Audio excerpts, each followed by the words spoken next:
tingkatan orang yang berbuat kezaliman. Mereka adalah orang-orang yang lancang mengerjakan sebagian perkara yang diharamkan atas mereka. Jadi melakukan yang haram, berbuat dosa dan maksiat, dan melalaikan sebagian perkara yang diwajibkan mereka. Tapi mereka tetap masih ada pokok iman dalam hati mereka. Artinya masih mereka orang beriman, tidak dikafirkan.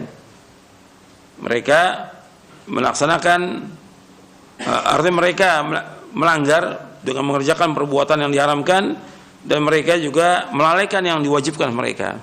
Dan ini yang terbanyak dari kaum muslimin. Yang ketiga ini yang terbanyak dari kaum muslimin, yaitu mereka adalah orang-orang yang zalim terhadap dirinya, lalai. Apakah itu sholat, apakah itu puasa, apakah itu berbuat baik kepada orang tua, apakah zakat atau yang lainnya, mereka lalai. Tapi yang haram mereka kerjakan. Yang haram banyak sekali yang mereka kerjakan dari yang haram itu. Ini tingkatan orang-orang yang zalim.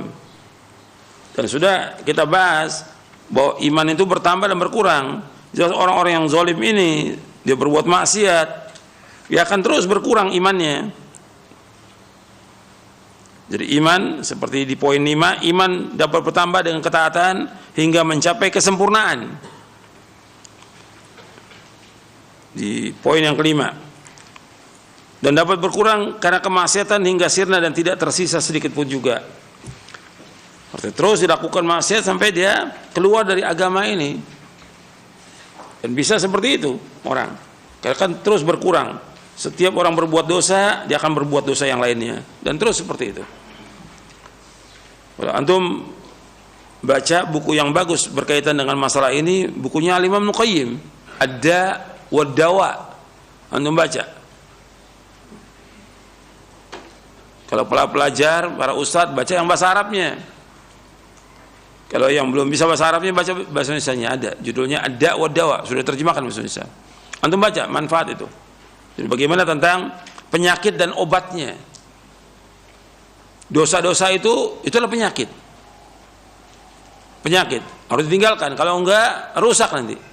Orang yang berbuat dosa itu rusak dia, rusak agamanya, rusak imannya, rusak hatinya, rusak akalnya, dan rusak semuanya.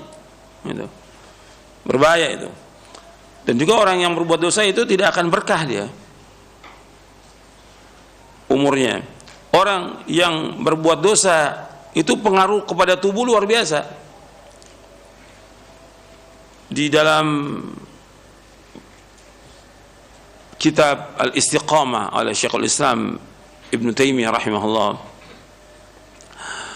beliau membawakan tentang bagaimana dosa itu mempunyai pengaruh dalam kehidupan manusia dan juga kepada tubuhnya. Maka Allah berfirman dalam surah Ali Imran, yauma tabyaddu wujuh wa taswaddu wujuh. Yauma tabyaddu wujuh wa taswaddu wujuh.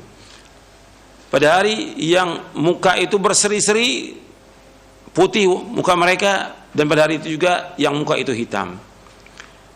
Itu Allah berfirman berkaitan dengan nanti di akhirat. Tapi Syekhul Islam mengambil penjelasan dari ayat itu bahwa orang-orang berbuat dosa itu kelihatan mukanya itu. Mukanya bertambah hari, bertambah jelek, bertambah hitam. Kemudian beliau mencontohkan seperti orang-orang Syiah. Orang Syiah karena tiap hari mereka berbuat dosa. Dosa yang paling besar mereka lakukan apa? Apa? Mencaci maki sahabat. Setiap hari mereka caci maki sahabat. Terutama dua sahabat yang besar yang dijamin masuk surga. Siapa? Abu Bakar dan Umar radhiyallahu anhuma. Dicaci.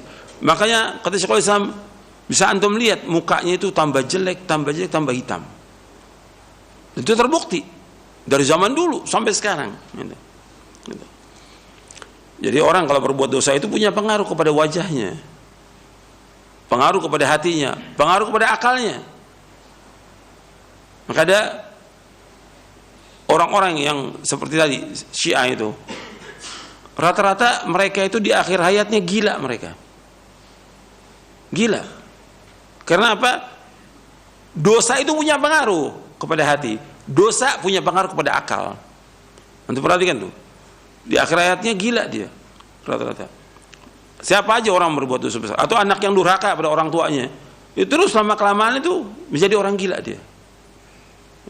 Karena dosa besar yang paling besar, durhaka pada orang tua, orang berbuat syirik, berbuat bid'ah dan yang lainnya, seperti itu punya pengaruh kepada wajah.